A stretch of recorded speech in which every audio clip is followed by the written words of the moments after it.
Hello everyone. आज की हमारी जो ये वीडियो है ये 10th क्लास के लिए होगी।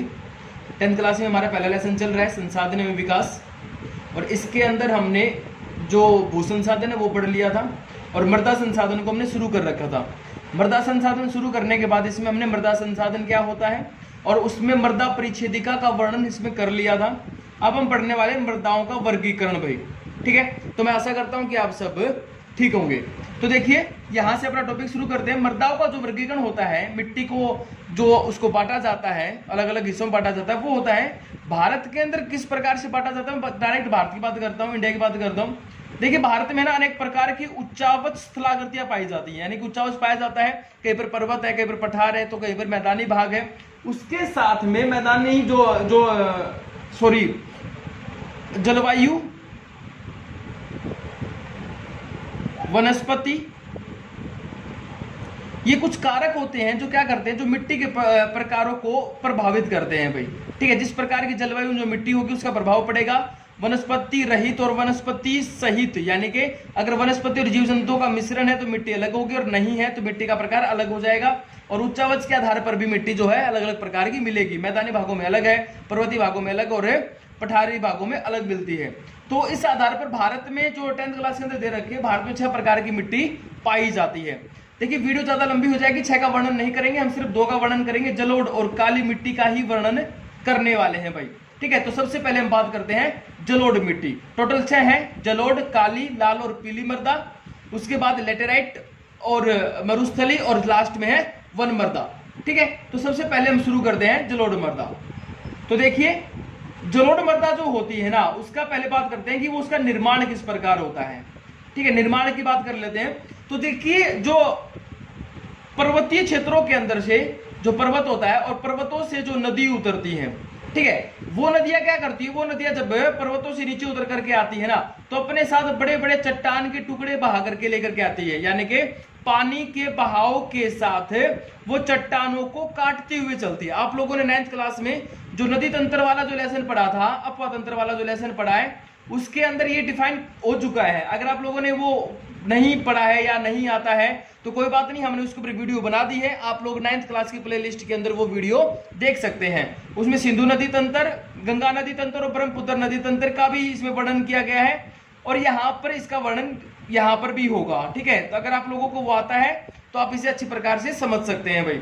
तो देखिए क्या है कि जब नदी पर्वतों से नीचे उतरती है तो अपने साथ पानी का जो बहाव है वो चट्टानों को काटते हुए, तोड़ते हुए अपने साथ चलता है, और चट्टानों के जो बड़े बड़े टुकड़े हैं वो उनके साथ बहते हुए आगे की तरफ बढ़ते हैं। जैसे जैसे नदी पर्वतों से उतर करके मैदानी भाग में प्रवेश करती है तो उसका भाव कम हो जाता है, और अपने साथ बहाकर लाए गए जो कंकड़ पत्थर है, जो बारीक मिट्टी है, देखिए ऊपर से जो आएगा ना वो बड़े चट्टान के टुकड़े होंगे, लेकिन लगातार पानी में बहने के कारण चट्टान के टुकड़े आपस में टकराते रहते हैं और वो छोटे छोटे उनके कण जो है वो छोटे होने शुरू हो जाते हैं, ठीक है। और जैसे जैसे ये समुद्र के नजदीक जाएगी ना भाई, और समुद्र में गिर करके जब ये डेल्टा का निर्माण करती है, वहां पर बिल्कुल महीन यानी कि पतली बारीक जो मिट्टी होती है जिसको हम गाद बोले, उसका निर्माण होना यहाँ पर शुरू हो जाता है, जिसको रेत बोलते हैं, रेत, गाद, ठीक है। बारीक मृत्तिका जो होती है ना उसमें तब्दील हो जाते हैं ये। तो ये कहता है कि यहाँ से कंकड़ पत्थर, बड़े कंकड़ पत्थर से लेकर के महीन जो कण होते हैं उनको ये क्या करते हैं, साथ में जहां पर स्पीड कम हो जाती है, उन चट्टानी कणों को आगे नहीं ले जा सकते, तो उन कणों को वो वहां पर बिछाना शुरू कर देती है। और जिन क्षेत्रों के अंदर उन कणों को बिछाती है ना, तो वहां पर एक मिट्टी का निर्माण होता है भाई, ठीक है। लगातार परत के ऊपर परत बिछाने के बाद एक मिट्टी का निर्माण होता है, और उस मिट्टी को हम क्या बोलते हैं, जलोढ़ मृदा बोलते हैं। समझ में आ गई जलोढ़ मृदा क्या होती है। भारत में सिंधु नदी तंत्र, गंगा नदी तंत्र और ब्रह्मपुत्र नदी तंत्र के द्वारा जो हमारा उत्तरी मैदान है, जिस उत्तरी मैदान का हमने वर्णन किया है, उत्तरी मैदान जो है ना वो कंप्लीट इन नदी तंत्रों के द्वारा बनाया गया है। सिंधु, गंगा और ब्रह्मपुत्र नदी तंत्रों के द्वारा ये उत्तरी मैदान का निर्माण हुआ है भाई, ठीक है। अब इसका विस्तार कहां पर है, तो विस्तार उत्तरी मैदान तो कंप्लीट हो गया, जिसमें पंजाब है, ठीक है, हरियाणा है, उसके बाद उत्तर प्रदेश है, ठीक है, बिहार है। उसके साथ में यहां पर जो दूसरे क्षेत्र हम शामिल करेंगे वो आता है गुजरात और राजस्थान का पोर्शन भी इसके अंदर शामिल किया जाता है। एक संकीर्ण, एक पतला सा, एक भिड़ा सा क्षेत्र आता है ठीक है, राजस्थान और गुजरात का, उसके अंदर भी जो नदियां ये जाती है ना, वहां पर ये बिछाई गई है भाई ये मिट्टियां। ठीक है, तो वहां पर भी इन मिट्टियों का मिट्टी पाई जाती है। दूसरा इनका जो क्षेत्र है भारत के अंदर, वो कहां पर है विस्तार, तो वो आएगा जो हमारी प्रायद्वीपीय भारत की जो नदियां है ना, और वो नदियां जो बंगाल की खाड़ी के अंदर गिरती हैं, प्रायद्वीपीय भारत की वो नदियां जो बंगाल की खाड़ी के अंदर गिरती हैं, वो क्या करती हैं, वो जब समुद्र में गिरती है तो डेल्टा का निर्माण करती हैं। ठीक है, जिनमें कौन सी नदी है, महानदी है, ठीक है, गोदावरी है, कृष्णा है, कावेरी है। ये नदियां क्या करती है, ये नदियां अपने मुहाने पर डेल्टा का निर्माण करती हैं, यानी कि अपने साथ बहा करके जो लाई गई मिट्टी होती है ना, उस मिट्टी का निक्षेप करती है, यानी कि उस मिट्टी को बिछाती है भाई। तो उससे किसका निर्माण होता है, उससे जलोढ़ मृदा का निर्माण होता है। ठीक है, तो भारत का जो पूर्वी घाट है या पूर्वी तट बोले, हम पूर्वी तट बोलेंगे, तो पूर्वी तट वाला जो क्षेत्र है उसके ऊपर भी जलोढ़ मृदा जो है वो पाई जाती है एक पतली पट्टी के रूप में। उत्तरी मैदान कंप्लीट जलोढ़ मृदा का बना हुआ है, उसके साथ में गुजरात और राजस्थान भी इसमें शामिल किया जाता है। तो जलोढ़ मृदा कैसे बनती है, उसका क्षेत्र कौन कौन सा है, ये हमने पढ़ लिया। अब बात करते हैं कि जलोढ़ मृदा जो है, जलोढ़ मृदा देखो हमने पढ़ा ना, यहाँ से ये मोटे कंकड़ पत्थर से लेकर के बारीक महीन पतली मिट्टी होती है। ठीक है, उसके आधार पर जो ये है, ये तराई भाबर ये प्रदेश हमने बांट रखे हैं, और उसके साथ में खादर और बांगर भी बांटा हुआ था। खादर और बांगर आप लोगों ने 9th क्लास में भी पढ़ा होगा इनके बारे में। देखिए, जहां पर मोटे जो कंकड़ जो जमा होते हैं ना, उनको तो हम भाबर बोलते हैं। उसके बाद जब दलदली क्षेत्र आता है उसको तराई बोलते हैं।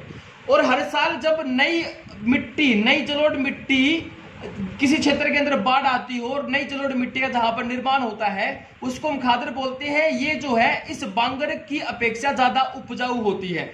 बांगर पुरानी जलोढ़ मृदा होती है। ठीक है, इनको आयु के आधार पर भी बांटा जाता है।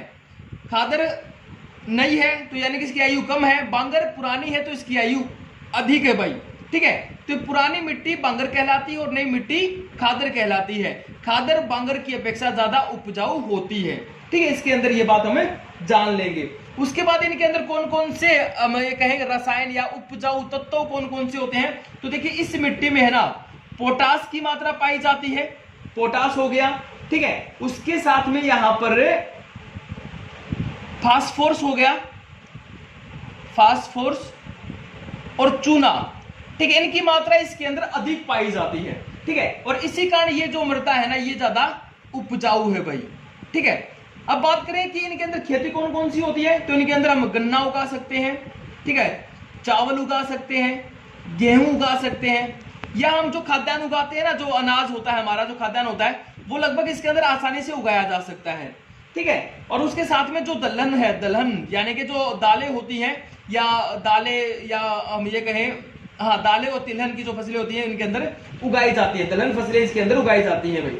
ठीक है, उसके बाद कहता है उपजाऊपन जो है ना इनका अधिक होता है भाई। इनके अंदर जो उपजाऊपन होता है वो सबसे ज्यादा होता है, और उपजाऊपन ज्यादा होने के कारण इन क्षेत्रों के अंदर कृषि जो होती है वो गहन होती है। खेती गहन यानी कि अधिक मात्रा में खेती की जाती है, बहुत बड़े क्षेत्र पर खेती की जाती है, और बहुत बड़े क्षेत्र पर खेती होने के कारण यहाँ पर पैदावार भी बहुत अधिक होती है। ठीक है, कहता है कि एक तो मिट्टी जो है नदियों के द्वारा लाई गई जो मिट्टी होती है उसके अंदर उपजाऊपन हो गया, यानी कि जलोढ़ मृदा अपने आप में उपजाऊ हो गई।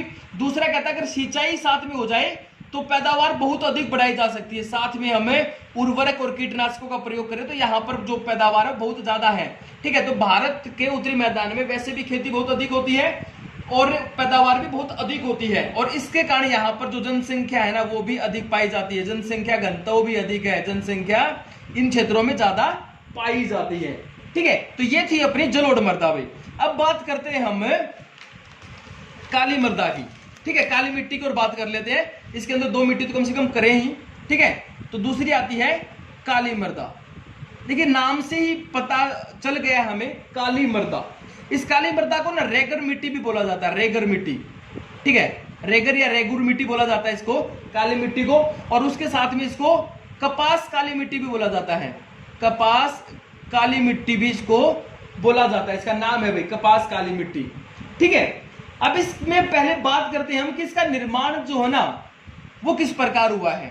ठीक है, सॉरी, यहाँ पर काली कपास मिट्टी भी हो सकता है। ठीक है, कपास काली मिट्टी, काली कपास मिट्टी हुई। ठीक है, इसका निर्माण किस प्रकार होता है, तो इसका निर्माण होता है पठारी क्षेत्रों में भाई। पठारी क्षेत्रों में ये ज्यादातर पाई जाती है।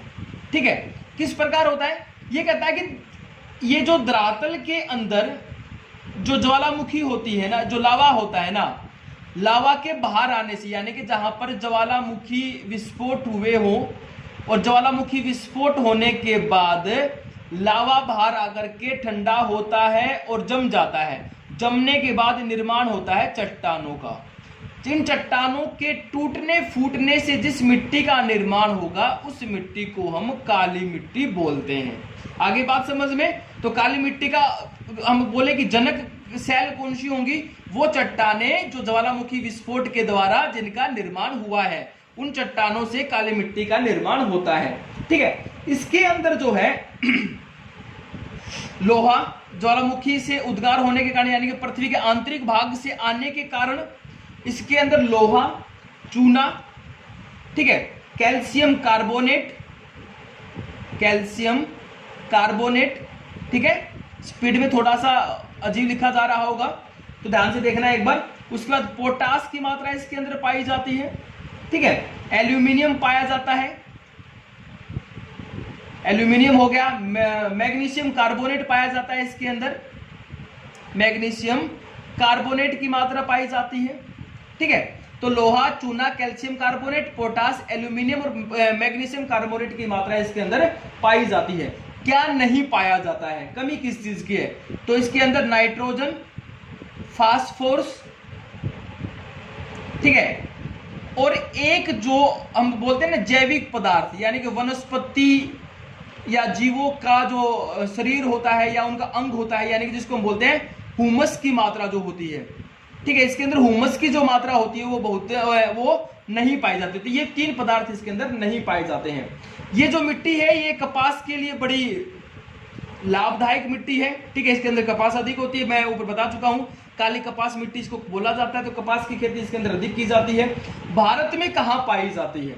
भारत में जो ये मिट्टी है ये गुजरात में पाई जाती है, महाराष्ट्र में पाई जाती है। आप लोगों को पता होगा इन क्षेत्रों में कपास की खेती बहुत अधिक होती है और कॉटन टेक्सटाइल जो है यहाँ पर सबसे अधिक है। ठीक है, उसके बाद मध्य प्रदेश के अंदर पाई जाती है। मध्य प्रदेश का जो पश्चिमी क्षेत्र है ना, वहां पर ये मिट्टी पाई जाती है। मध्य प्रदेश का पश्चिमी क्षेत्र, ठीक है, उड़ीसा के अंदर भी पाई जाती है। उड़ीसा के दक्षिण में ये मिट्टी पाई जाती है, उड़ीसा के दक्षिण में ये मिट्टी पाई जाती है। आप लोगों को देखिए 10th क्लास में तो मैप का तो पता ही होगा, स्टेट तो कम से कम आते ही होंगे। ठीक है, नहीं तो अलग से हम एक दिन जो है स्टेट करवा देंगे। नहीं तो 9th क्लास के अंदर जो हमने पठार और उनके बारे में पढ़ा तो वहां पर मैप में समझा रखा, वहां पर आप देख लेना भाई। ठीक है, आंध्र प्रदेश के दक्षिण में पाई जाती है मिट्टी। ठीक है, आंध्र प्रदेश का जो दक्षिणी भाग है वहां पर पाई जाती है और साथ में समुद्र का जो तटीय क्षेत्र है ना वहां पर भी ये पाई जाती है। तमिलनाडु में पाई जाती है, तमिलनाडु का सेलम जिला जो है, ठीक है, सेलम हो गया, कोयम्बटूर, रामानंतपुरम, तिरुनेलवेली, उन क्षेत्रों में पाई जाती है। राजस्थान के बूंदी और कोटा के अंदर ये पाई जाती है। ठीक है, और छत्तीसगढ़ का जो पठारी हिस्सा है उसके अंदर भी ये मिट्टी पाई जाती है। ठीक है, तो एक बड़ा विस्तार है इस मिट्टी का, लेकिन सबसे ज्यादा गुजरात और महाराष्ट्र है। और आप गुजरात महाराष्ट्र भी अगर आप दिखा देंगे तो काफी हो जाता है। ठीक है, अब इसकी एक विशेषता ये देख लेते हैं कि ये क्या होती है। देखिए, आप लोगों ने तालाब के अंदर देखा हो, तालाब या जोहड़ बोलते हैं हमारे इस एरिया में, और जब उसका पानी सूख जाता है, पानी सूखने के बाद उसकी जो तली होती है, उसकी जो मिट्टी होती है, जब वो सूख जाती है तो उसके अंदर दरार पड़ जाती है। मान लीजिए एक लंबा चौड़ा क्षेत्र है, उसके अंदर इस प्रकार दरार पड़ जाएगी। ठीक है, तो यहाँ पर क्या है कि जब काली मिट्टी सूख जाती है ना, उसके अंदर नमी की मात्रा जब कम होनी शुरू हो जाती है तो उसके अंदर दरार पड़ जाती है। और दरार पड़ने के बाद है ना, उसके अंदर ढंग से जुताई नहीं हो पाती भाई।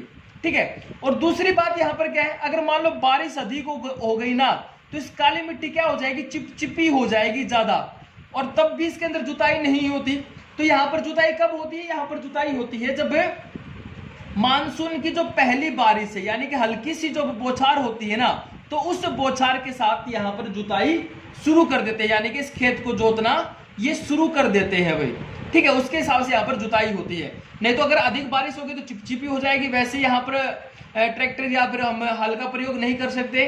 अगर सूख गई तो इसके अंदर दरार पड़ जाएंगे, वैसे भी इसके अंदर फिर खेती नहीं की जा सकती।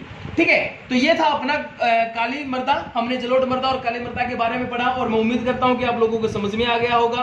वीडियो को ध्यान से देखिए, कंप्लीट देखिए, अपनी बुक पढ़िए, अपने खुद के नोट्स बनाने की कोशिश कीजिए। अगर फिर भी कोई दिक्कत रहती है तो मुझे कमेंट बॉक्स में जरूर बताइए। और आप लोगों को क्या समझ में आया ये भी मुझे कमेंट बॉक्स में जरूर बताइए। Thank you.